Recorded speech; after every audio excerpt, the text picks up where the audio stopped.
Yeah, not Death Shadows, and I'm going to pay life until I go down to 1 and attack you. It's Death Shadows, and, you know, along the way, I'll get Taxing Probe and yeah. play a Breeding Pool untapped. It was definitely a working man's Death Shadow. So Reanimator as a combo deck, this can be one of the tougher matchups for Maverick. Definitely. You know, there's not a lot of interaction with the Graveyard game 1. Maverick is on the slow side, not much in the way of disruption, and Reanimator is ruthless when it comes to being these kind of decks.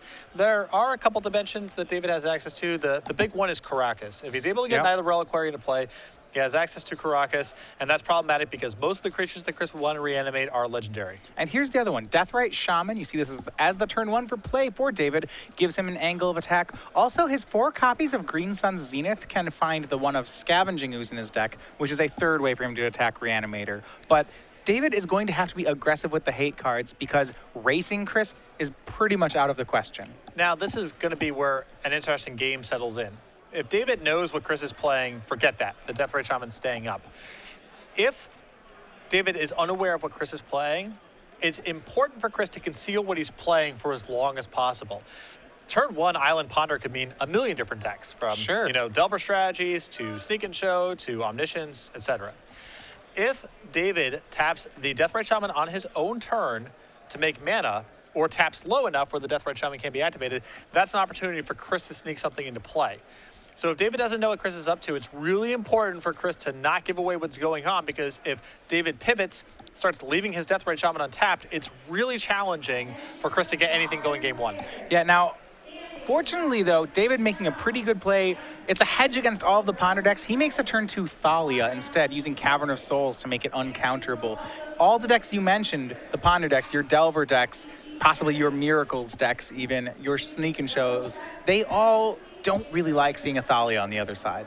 And it's a nice, Cavern of Souls is a really nice inclusion to this deck as a result, because there's so many problematic humans between Thalia, Night of the Reliquary, Stoneforge Mystic, Mother of Runes, does some really good work, and a lot of decks struggle to beat some class of those cards, whether it's the anti-combo ones or the anti-beatdown ones. Turn 2 Underground Sea into a Ponder for Chris. That does tip his hand a little bit, as you're now looking at Storm Reanimator. You're looking at combo decks almost exclusively. It definitely narrows it down.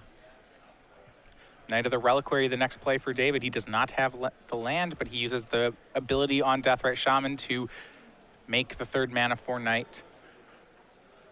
He'll swing with Thalia and pass. And we go back to Chris's side. He's going to have to be quick here. We see Gaddock Teague in David's hand. That one not too strong as a lot of the cards in Reanimator. It does turn off Force of Will, however. This is another edge that Hapless Researcher gives to Reanimator decks. I was about to say, Chris really can't go off through a Thalia this turn, because any discard spell, an Entomb, a Careful Study, that requires 2 mana, as does any reanimation spell. Hapless Researcher gives him a 1 mana way to start it off. And that could definitely come up here. Yeah. You see in Chris's hand, Gristlebrand and Tidespout Tyrant. He's just going to make Polluted Delta and pass, deciding now is not the time to just yet go for it. He doesn't want any of his reanimation targets to get hit by Deathrite Shaman. We go back to McDarby. Thalia will attack again. Chris is at 15. As he's just going to play defense here, tapping the Savannah for 1 mana, sacrificing it to get a Wasteland. And Wasteland will hit Underground Sea. No response from Chris. And it seems like Chris is not really functioning that well in the face of the Thalia. That being the case, makes a lot of sense for David to go to get a Wasteland. If Chris didn't do anything last turn, stands to reason he won't do anything next turn if he's down a mana. Deathrite Shaman exiling a land to cast Gaddock Teague. And a lot of creatures hitting the table for David. Maybe that Thalia plus Deathrite Shaman was just enough pressure to stop Chris from comboing off. Thalia means Chris can't do it all in 1 turn, and if Chris tries to split up his combo over 2 turns, Deathrite Shaman becomes a pretty big problem. This is a really impressive display by Maverick here, because David is causing all sorts of problems for Chris without even leaving Deathrite Shaman up. He's using it for mana, he's attacking. Just Thalia plus Mother Runes is trouble enough. Yeah, no land, no play there for Chris. He passes, takes damage. Deathrite Shaman's the cast for David. Another Polluted Delta on Chris's side.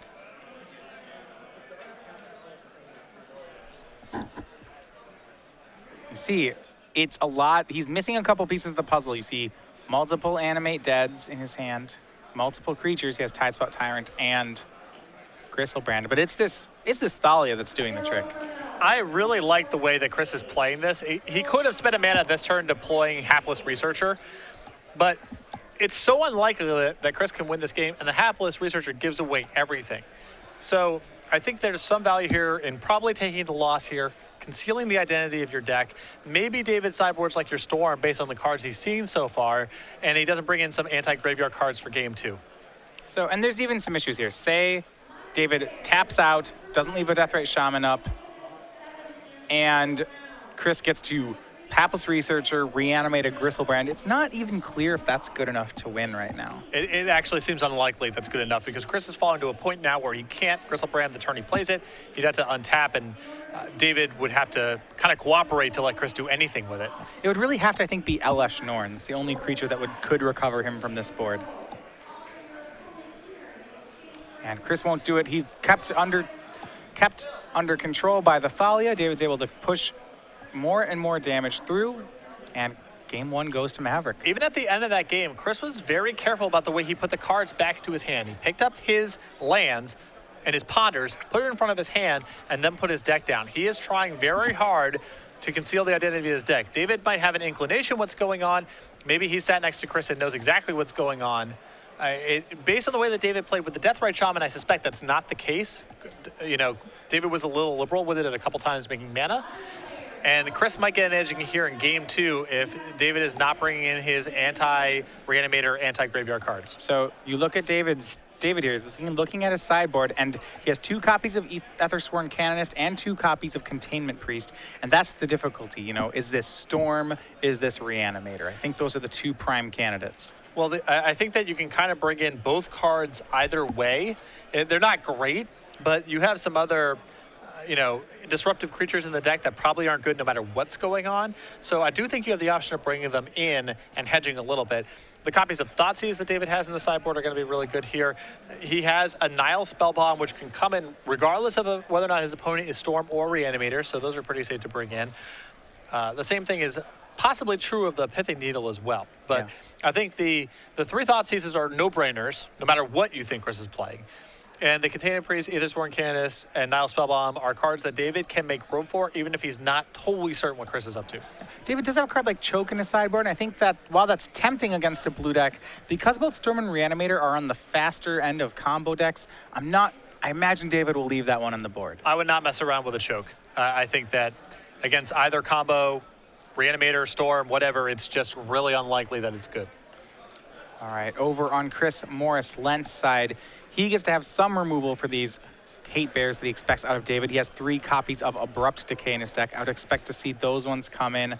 Also, this is a strong one, 2 copies of Massacre. You see that out of Reanimator sometimes, and that one will be very strong against David. And last one, and this is one I'm interested in. I don't know whether you can fight Maverick with creatures, but Chris has 2 copies of Pack Rat in his sideboard, which don't seem terrible here. I think Pack Rat's sweet, especially on the play.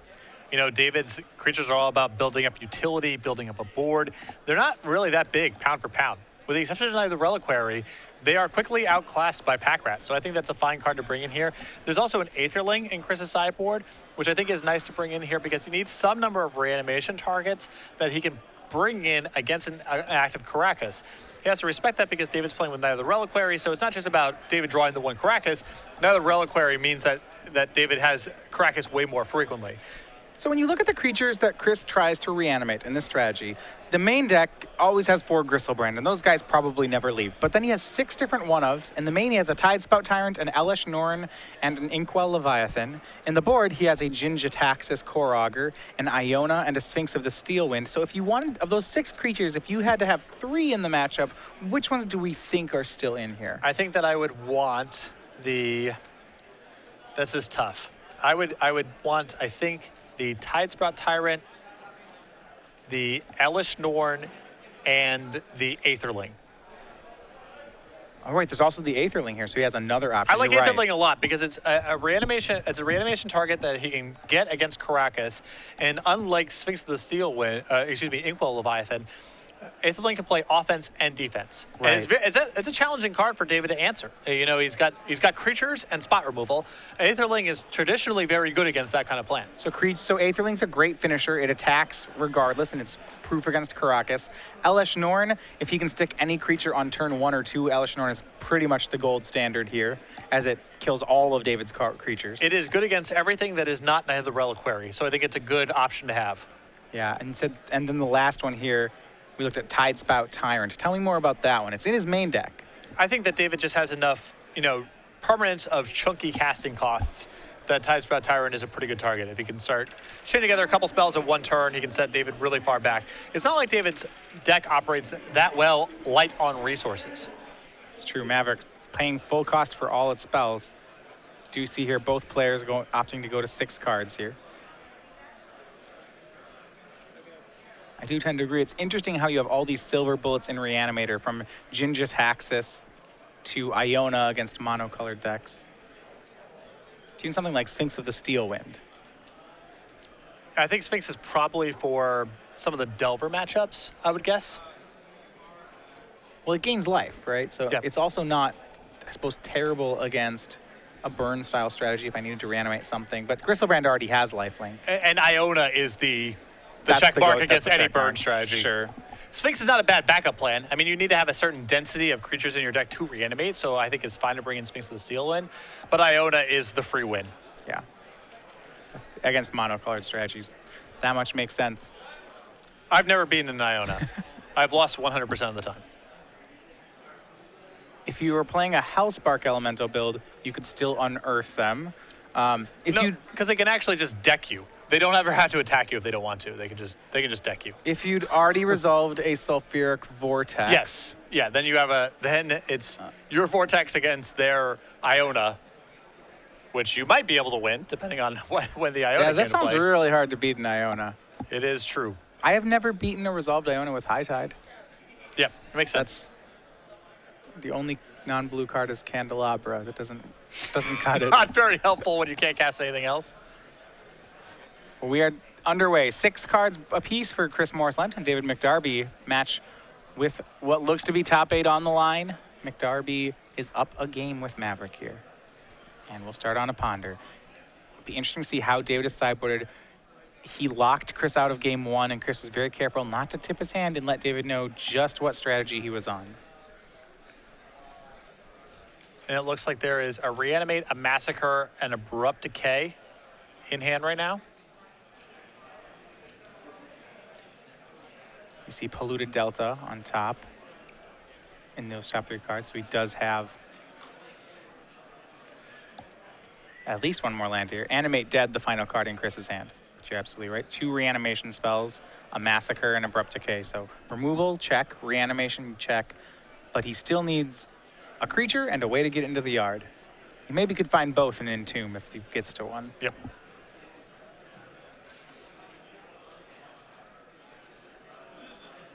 Gotta be careful how he sequences this. He's gonna have to take 2 of these top 3 cards. And switches it around.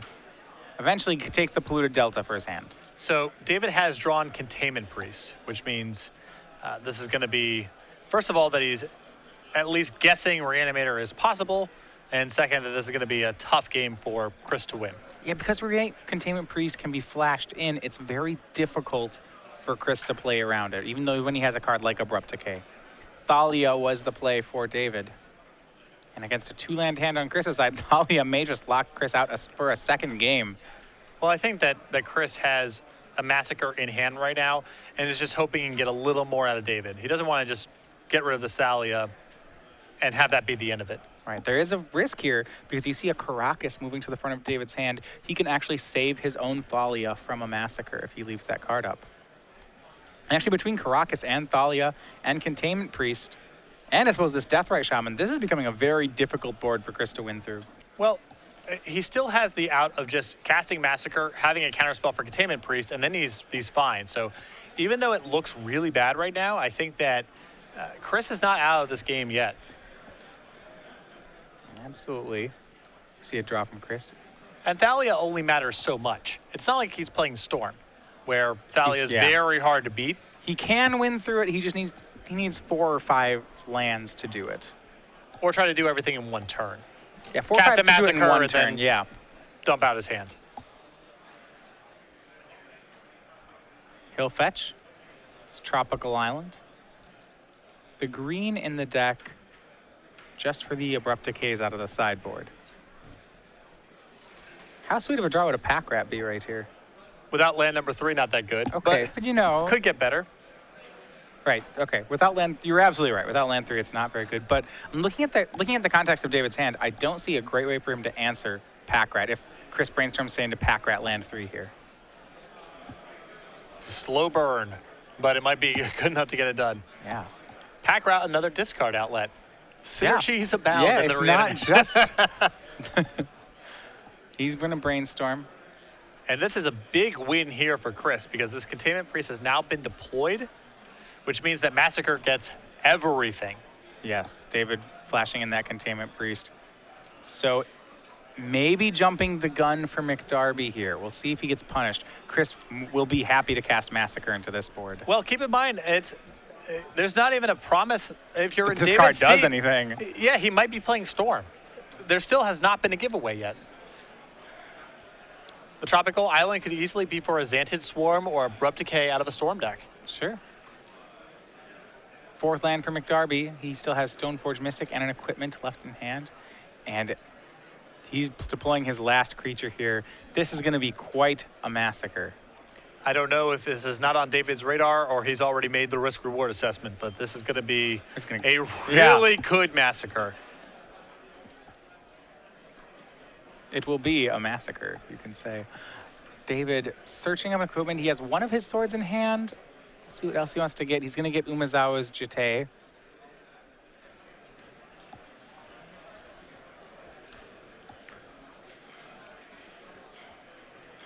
And now Chris just sitting here with his fingers crossed, hoping nothing bad happens to his swamp before the turn ends.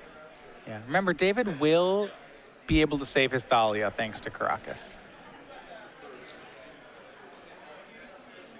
Deathrite Shaman will exile the Ponder from Chris's graveyard, putting Chris down to 10.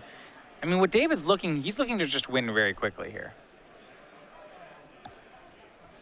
Possibly set up a lethal attack next turn. I think with these lines of play, the casting of the Containment Priest, the aggressive use of Deathrite Shaman here, I think he thinks Chris is playing Storm.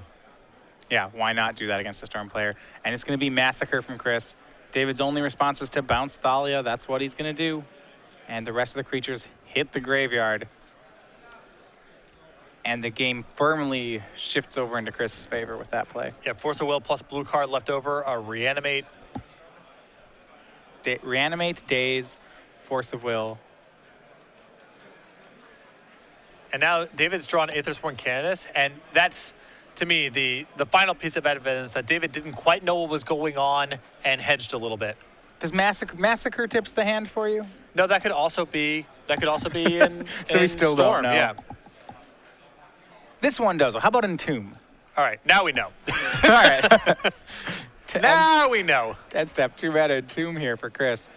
Well, David is going to get some information here. He's going to know what his opponent's playing, but he's going to pay an expensive price for that information.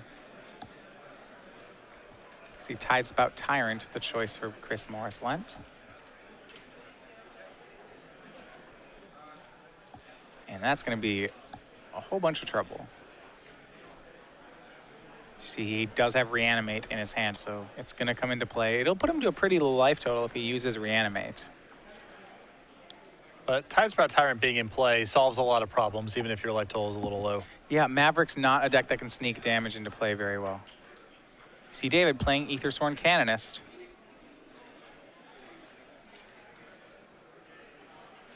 And we'll go back over to Chris.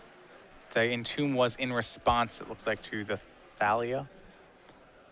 Right. Didn't want to crack his fetch land just yet. Here's land 4 from Chris.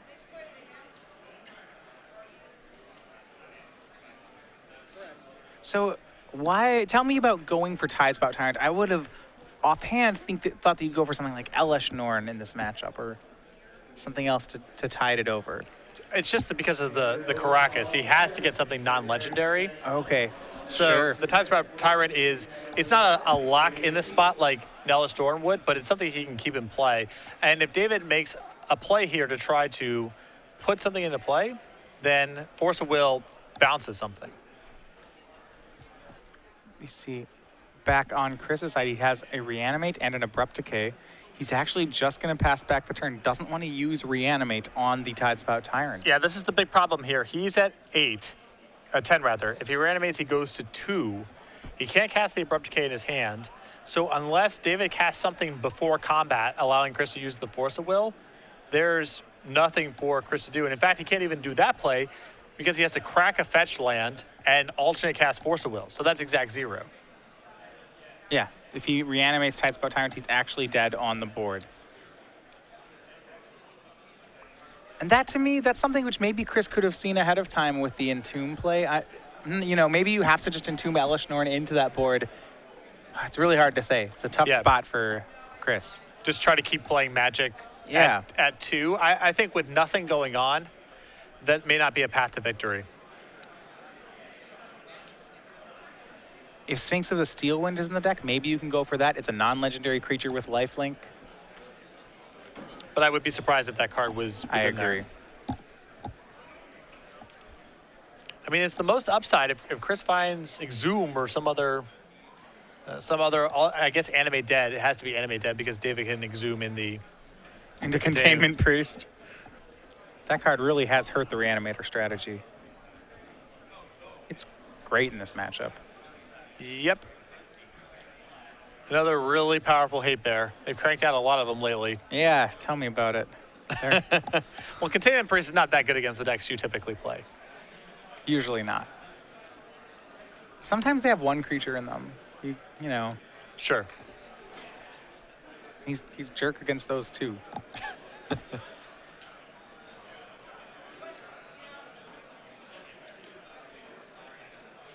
Sword of Fire and Ice into play. Chris down to 7. The Reanimate no longer any good here. So if that sword connects, that means Chris would fall to 1, and then Force of Will and the fetch land are offline. That's probably enough to get a Force of Will out of Chris in this spot. Looks like it will. Chris is going to crack fetch land here, go down to 6. Force of Will should put him to 5. He does have to pay for it because of Thalia.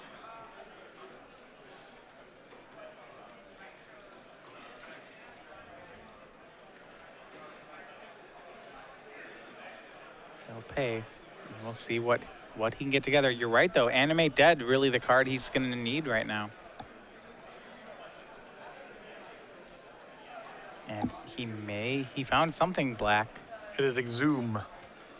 As you mentioned before, it is good except for that Containment Priest in David's graveyard. That's going to match up very poorly for Chris. Well, even setting aside the Containment Priest, Chris can't even really cast anything, and he's still at risk of just getting beaten to death. Sure. Chris will go for Exhume. Gonna have to pay 4 for it. This should be just fine for David. Well, I think David's going to confirm with the judge of how exactly does this work. Does the Containment Priest stop something coming in from Exhume? Because it's coming in at the same time. It's because it works with both show. Yeah, he's asking that question away from the table. Both Show and Tell and Exhume work in that they put creatures into play at the same time. So in the same way that Containment Priest is a hate card for Show and Tell, it's going to work against Exhume as well. Okay.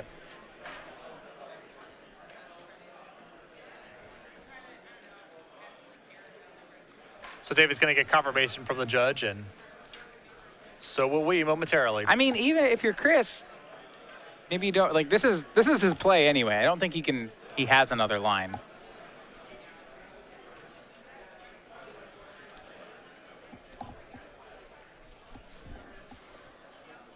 And we'll just confirm ourselves here. Chris is going to get Tidespout Tyrant into play.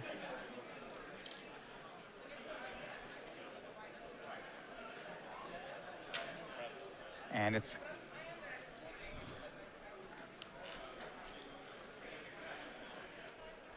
we'll see what based on the way that David is contemplating this, I feel like the judge may have given him have gotten a different ruling here, because this would be a no-brainer if you could just get the Containment Priest and shut off this Exhume. Yeah, possibly this doesn't work.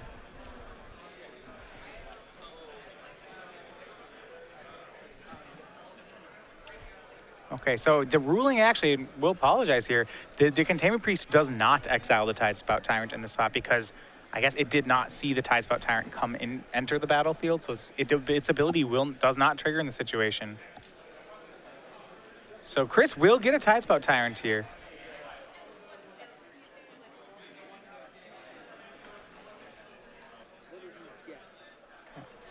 David's still choosing to get back Containment Priest here. Actually, it's Aethersworn Canonist is the second card he chose. So we'll go back to McDarby. He's going to have to face down a Tidespout Tyrant. Now with Chris at 5, it's not impossible for him to get through this. But he has to be very careful about casting spells now because any counterspell he unleashes in Chris's hand is not just a counterspell, it's a boomerang as well. Yeah, it's not out of the woods for Chris. He's not safe to attack here, and I think that's one of the key things. If he gets a second legendary creature into play, then he can start attacking, Caracasing the one that gets blocked, and recasting. Looks like it's going to be Knight of the Reliquary among the remaining cards in David's hand. He also has a copy of Umezawa's Jitte.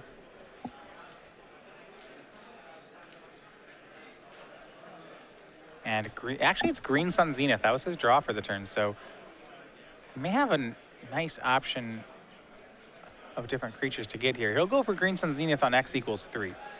See if Chris has a counter for it. Yeah, this is X's 2 through the Thalia. All right, so he gets a 2-drop. Looking at that, his options, Gaddock Teague, Scavenging Ooze, Kasali Pride Mage, Deathrite Shaman.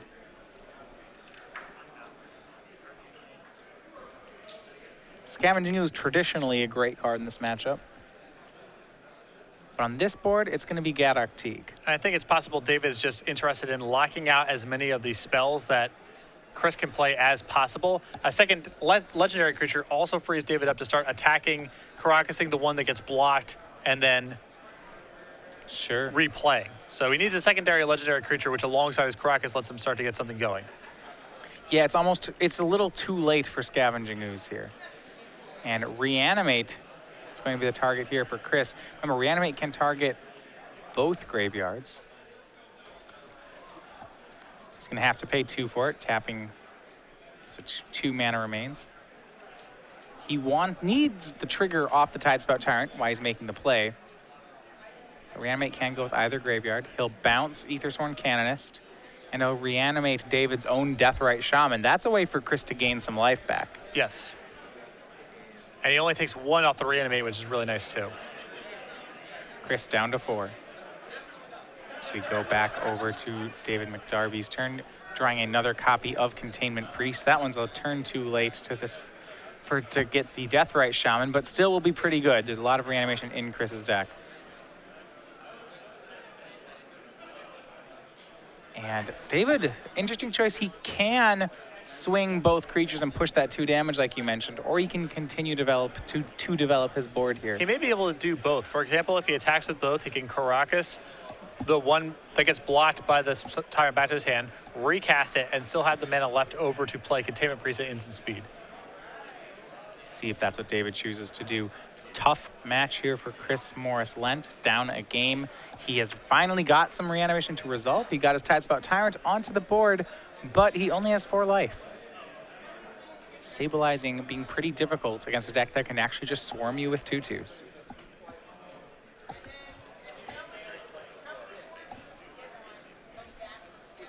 Looks like he's going to start on Aethersworn Canonist.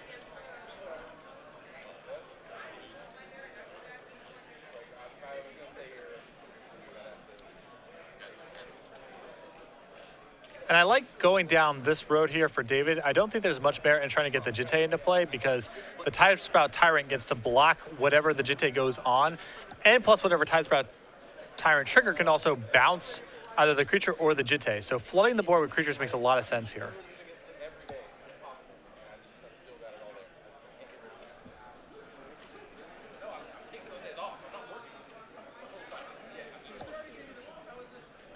So Chris still in a problematic spot here. And there aren't really that many cards he can effectively deploy here at instant speed. You know, David doesn't have to play around that many Tie Sprout Tyrant triggers. Yeah, Umezawa's GT play here.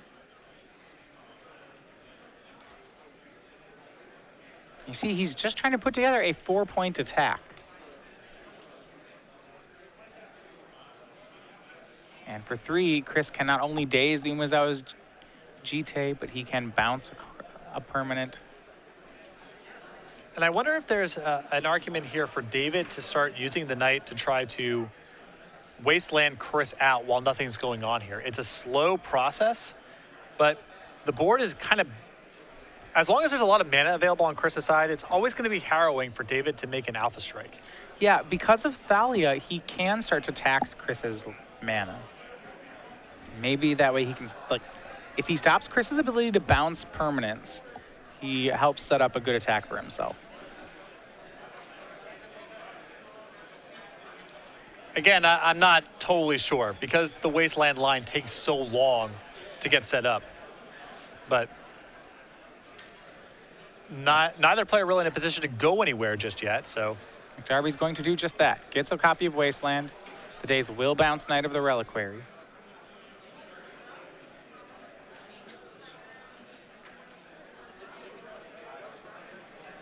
Pays the extra mana, 4 days. Umezawa's GT resolves. Chris still at 4. He does have a Bayou up. He'll be able to gain 2 off the Stoneforge Mystic that is still in David's graveyard. Though not too many creatures. Chris won't be able to go too high on life totals. He's going to get the Containment Priest first. So there's 1 creature remaining in graveyards. And this Deathrite Shaman does, you know, given enough time, give Chris enough life where Reanimate becomes a viable option again. Go back to Chris's turn. 5th land, it's Polluted Delta. We'll give him some insurance against Wastelands. But what Chris needs to figure out is how does he make progress here? How does he get closer to winning? Maybe he's not losing at the moment, but he's not able to do any damage. The thing is, it's just so risky for David to pull the trigger on an attack, you know, because the Tie Sprout Tyrant is an eligible blocker, and if Chris has spells to play, the attack collapses. So Chris does get a little bit of time, most likely, to draw out of this, just out of respect for, you know, on David's side of the table, the respect you have to have for Chris's ability to make life very challenging for you if you go for a big attack.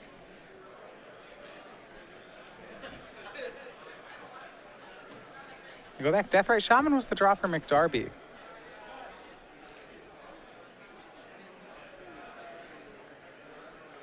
And he's got Chris covered in a lot of ways. If you think about how Chris gets through this board, I think eventually a winning game plan for Chris has an Elesh Norn worked into it somewhere to just sweep up this stuff. But because of the Containment Priest, Chris has to first kill it before he were to get a card like Elesh Norn into play. There's a lot of different things that, you know, Chris has to access here to be able to get out from under this. But Deathrite Shaman will get rid of the last creature in graveyards, puts Chris up to 8. We pass back. David did make his own, just recast Knight of the Reliquary that turn. The upshot of all of this, what's going well for Chris, is David's in a holding pattern, and in the meantime, Chris gets a draw step and gets to gain 2 life off of his Deathrite Shaman. So he has a little bit of time. You can see he's sitting on what appears to be an Entomb, which gives him 1 instant speed bounce spell. Yeah, he has Entomb. Yeah, he's draw for turn looks like it's an Iona. So as long as Containment Priest is in play, that's not going to do much for him. A whole slew of creatures on David's side. He has Aethersworn Canonist, Containment Priest, Gaddock Teague, Knight of the Reliquary. He has a copy of Umezawa's GT.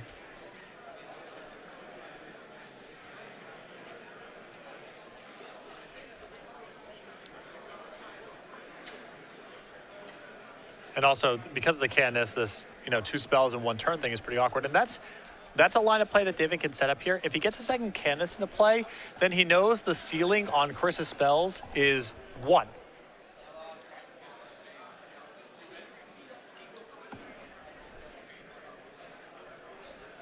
And David is just going to flood the board. Plays his own copy of Deathrite Shaman. Plays a second Aethersworn Canonist. And this Deathrite Shaman is going to be pretty potent. It does 2 a turn to Chris, so it's a way to push damage through. Well, the big thing here is unless Chris has something like Echoing Truth, David can now confidently make an Alpha Strike next turn, because the worst case, assuming that there's no copy of Echoing Truth, the worst thing that Chris can do on an Alpha Strike is bounce one Aethersworn Canonist, and that's his spell for the turn. Absolutely. So we see David's going to go for a Wasteland. In response, Chris will Entomb. He uses his trigger to bounce the Deathrite Shaman, seeing that that's the card that's going to kill him the quickest. But you're right, these Aethersworn Canonists really do tie Chris's hands. And it's because there's two of them. It's not like Chris can lead on an Abrupt Decay and then continue to cast spells. Yep. He will be spelled out the first time. So now with the Deathrite Shaman not in play, this is a window to get Elisnorn, as you mentioned before. And this might turn the game around very quickly, because I don't think David has the Swords to Plowshares. Yes, he has the Karakas for the Aethersworn Canonist, but this is a fairly quick clock. Yeah, well, Chris will need to get rid of the Containment Priest first before he gets the Elishnor into play. So there are some steps, but you're right. If Chris can get both those things to happen, you know, there's that'll other work pretty copies. well. There's Abrupt Decays. There's some copies of there's one copy of Massacre left. Not inconceivable for him to get out of this still. Time is not on his side, though. As soon as David gets to replay that Deathrite Shaman, he'll be able to exile Elishnorn from the graveyard. And with only one copy in the 75, once that Elishnorn's exiled, Chris's best weapon is no longer in his deck. There's also the risk of David just getting to a position where he can confidently Alpha Strike. Yeah, I think if Chris doesn't win soon, David will be able to win, whether that's through an Alpha Strike, a Deathrite Shaman. I think there's a lot of different lines to doing it. Or even just the Knight of the Reliquary getting too big. He also has the option now of just getting the Knight past the point where Tidespout Tyrant can block it and just saying, all right, attack you. Do you have something? If not, you're chump blocking. Chris can shrink it once a turn with Deathrite Shaman, but you're absolutely right. The Knight can beat up a Tidespout Tyrant given enough time. And now David transitioning to starting to cut off some of Chris's mana. Yep, wastes Chris off his final green mana source. That'll force Chris to leave up that polluted Delta, so in case he draws an Abrupt Decay, he'll be able to use it. And a lot of lands starting to pile up in David's graveyard. Knight of the Reliquary, pretty big here. 1, 2, 3, 4 lands in the yard. Knight is a 6/6 currently. That's just big enough to get past Tidespout Tyrants.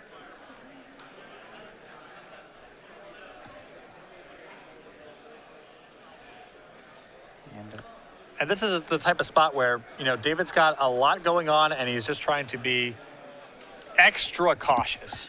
Deathrite Shaman the play here. David at any point could sacrifice this Verdant Catacombs to get Knight to a 7/7. It's not lethal, but it's getting pretty close. David sacks the fetch land. Knight grows to 7/7.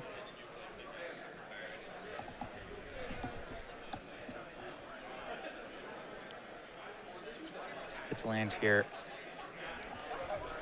Impressive display here from Maverick, he's done such a good job. It took Chris so many turns to finally assemble a combo that got a creature into play. And at that point, David has been able to continue to put pressure on the board. So even once Chris resolved a reanimation target, it really wasn't enough. Yeah. Karakas really creates some problems for Reanimator.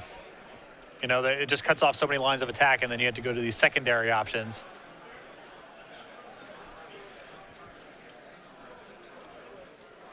Also on display, there are a lot of good 2-cost creatures for disrupting combo decks in Legacy. Right. You see Containment Priest, Gaddock Teague, Thalia, and Aethersworn Canonist all in play at the same time here. All the hits.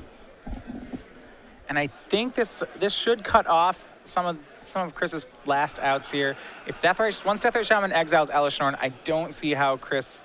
I suppose he has one copy of Massacre left, so that is an out for him. Well, it doesn't deal with the Knight, but he can bounce the Knight with it. It gives him some play. Yep. David going to take his turn here. If a Massacre is going to happen on Chris's side, it's going to have to be drawn this turn.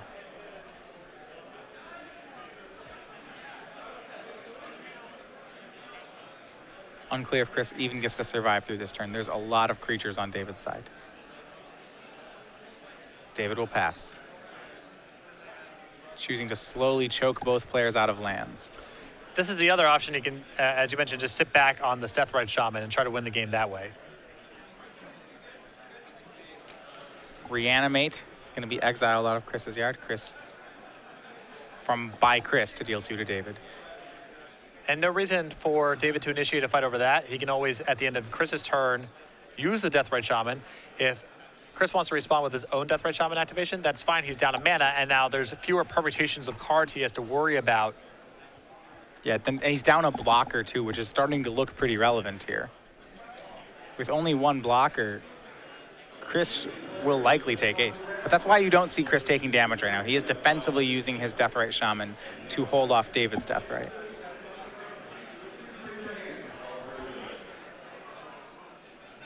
So he continues to push forward. Swamp was the draw for Chris. Puts 1 into play. Knight of the Reliquary now finally starts attacking. Deathrite Shaman is going to block and exile. And that's a great sign there for David. There was no trick up Chris's sleeve. He just immediately went ahead and chump blocked, meaning his hand's pretty soft, probably does not have that much play to it. And Knight of the Reliquary was a 9/9 there, so that guy's lethal in 1 swing. Chris draws a card, but it's Entomb. It is not going to help him here. Deathrite knocks Chris down to 6. And even with a Tidespout Tyrant activation here, there's just so many 2/2s trucking on in that I don't think Chris can stop everything. Looks to be the story. Chris down to 6. Losing his lands. And with so many different hate bears in play, just unable to put together the pieces he needs to. Swing of Knight of the Reliquary. Chris is going to Entomb here to bounce the Knight. Tidespout Tyrant ability triggers. Knight goes back to David's hand. Chris will be alive for another turn. Chris gets to Entomb. Almost doesn't matter what creature he puts in the yard, as it's just fodder for Deathrite Shaman. I feel like David probably would have been well served making an Alpha Strike there, just because you know Chris has Massacre in the deck. There's not a hammer lock on this game. Things can still go wrong. Yeah, at some point, I mean, David's playing this like a control deck, right? He's playing it as though he's just going to cut off all of Chris's outs. And because Massacre is a card he's seen, he actually doesn't have a way to cut off that out yet. I think he's got all the other ones covered at the moment, outside of running Abrupt Decays. But even then, that's a lot of turns off. Only 1 copy of Massacre left, though. Chris didn't draw it that turn. So yeah, you have 5 eligible attackers against 1 blocker. 1 spell bounces 1 thing. So you're at basically just echoing Truth as Chris's way is to survive this attack. Yeah. He has to block both candidates to get out of this. And only 2 creatures need to get through. Yeah. And that will not do it. David McDarby 2-0 defeats Chris Morris-Lent, comes off a tough loss to Sultai, and rallies back at 7-1 in a great spot to make the top 8 here. Yeah, should be in a position to draw. David was very cautious there, but you could see all the different elements of Maverick on display, able to interact with, creatures coming in with reanimation effects, with Containment Priest. Yeah, and actually, to be fair, David actually has the Massacre out covered. Going back, we didn't realize Gaddock Teague is actually one of the hate bears in play. Massacre is a 4-mana spell, even though he's going to cast it for 0. But Chris can still chain together Abrupt Decay plus X. Yeah.